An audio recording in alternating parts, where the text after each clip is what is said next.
مع منتخبها وتساند المنتخب الجزائري، لأن هذه المباراة فهي شكلية للمنتخب الجزائري فقط لكي تنتهي هذه المجموعة. خلاص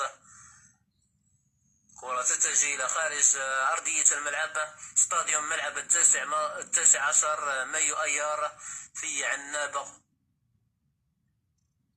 ركلة ركنية للمنتخب التنزاني. كنت موفق معكم في طيلة مباراة كاملة،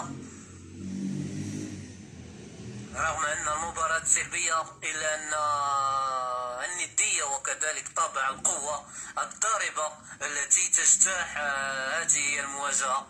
الكرة في وسط الميدان. صحيح أن الجزائر أنهى مباراته في دار السلام أمام تنزانيا هدفان من طرف رامي بن سبعيني، ولكن